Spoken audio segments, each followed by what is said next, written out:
Día 19. ¿Cómo responder a las decepciones de la vida? David tenía muchos hijos con varias esposas. El primogénito de David se llamaba Amnón y por derecho él sería el heredero al trono de Israel. Pero este hombre se enamoró de su media hermana Tamar y este fue el principio del fin. Amnón fingió estar enfermo, invitó a Tamar a prepararle una comida, pidió a su hermana que entrara al dormitorio y le dé de comer. Al llegar, él la agarró y le rogó que se acostara con él, pero ella se negó. Entonces él la violó y luego la echó de la casa. Cuando David se enteró de esto, se enfureció, pero no hizo nada. Esa decisión imprudente que tomó David preparó el terreno para la siguiente serie de desafortunados acontecimientos. Tamar acudió a su hermano Absalón en busca de ayuda y de protección. Él la protege. Al enterarse de esta historia se enfurece, pero a diferencia de su padre, tomó cartas en el asunto. 2 años después, Absalón organizó una fiesta para todos sus hermanos y hermanas, incluido Amnón, y ordenó a sus hombres que lo asesinaran delante de todos los presentes. Luego, Absalón huyó al otro lado de la frontera. David se enteró del asesinato y lloró. En una sola noche había perdido a 2 hijos, al heredero al trono y al hijo con quien más tenía en común, el que era más apto para ser rey.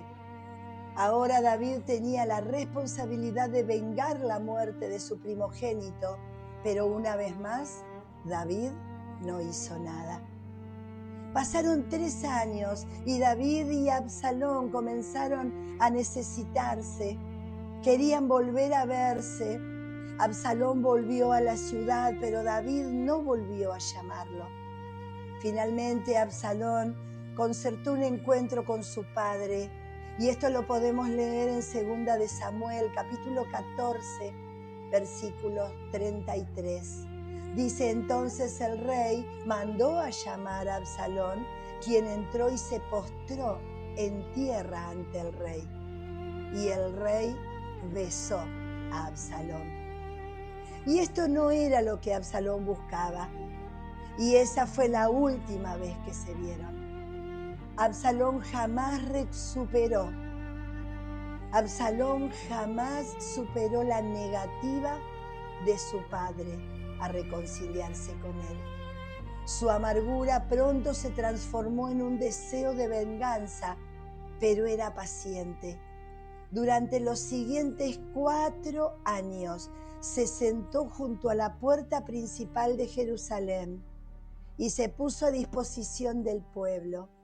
Actuó como juez y consejero y se ganó el cariño de la gente. Y empezaron a ver a Absalón, al líder que una vez tuvieron en su padre, el rey anciano y ahora distante. Al cabo de 4 años, Absalón actuó. En Hebrón se proclamó rey. Los seguidores de Absalón se alzaron por todo el país proclamando que Israel tenía un nuevo rey. En la vida de todos habría momentos en que recibamos noticias que en un instante cambian nuestro futuro para siempre. Información que se acerca como un golpe mortal a nuestros sueños.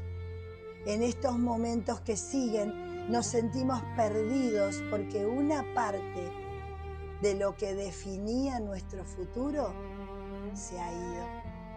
La noticia de la rebeldía de Absalón significó todo eso y mucho más para David.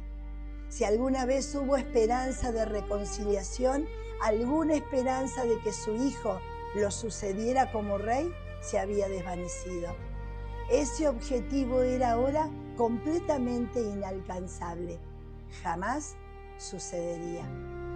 Cuando los mensajeros le trajeron a David la noticia de la rebelión, abandonó la ciudad porque no quería luchar contra su hijo. David tenía sueños que ya no podían hacerse realidad. Su primogénito había muerto. El honor de su hija se había perdido para siempre.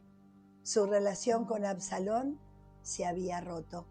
La unidad del reino se había destruido. Su reputación había quedado irreparablemente dañada y estaba a punto de ir a la guerra contra una parte de su propio ejército, liderada por su propio hijo. Sadoc, el sumo sacerdote, supo que David abandonaba la ciudad y quiso llevar con David el arca de la alianza que representaba la presencia de Dios. Pero David ordenó a Sadoc, en el capítulo 15 de Segunda de Samuel, versículos 25 y 26 leemos esto: lleva el arca de Dios de vuelta a la ciudad. Si hallo gracia ante los ojos del Señor, Él me hará volver y me permitirá verla de nuevo, así como su morada. Pero si dice, no estoy complacido contigo, entonces estoy dispuesto, que haga conmigo lo que bien le parezca.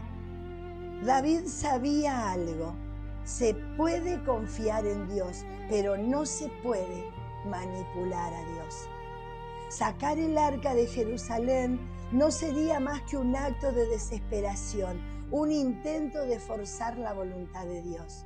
No intentaría negociar con Dios. David decidió aceptar lo que el futuro le deparara, como si viniera directamente de la mano de Dios. Que haga conmigo lo que bien le parezca, dijo David. Quizás habría aún más sueños que se vería obligado a abandonar, pero no abandonaría nunca su fe.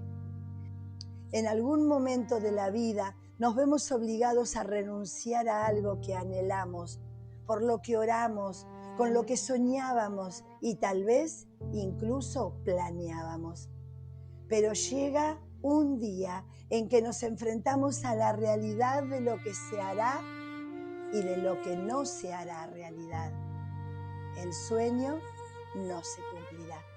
Son momentos decisivos. Para algunos marcan el fin de la fe. La decepción destruye toda esperanza de poder confiar en Dios en el futuro. Algunos entran en pánico y hacen cosas que solo empeoran la situación. Otros intentan negociar con Dios buscando la manera de forzar su voluntad. Pero para muchos, aquí es donde comienza la fe. Su momento crucial nos obliga a afrontar la realidad de que no tienen control sobre el futuro y que su única esperanza reside en el Señor. Muchas personas con sueños y corazones rotos llegaron a decir junto a David, que haga conmigo lo que le plazca. Son personas que han aprendido una de las lecciones más difíciles de la vida.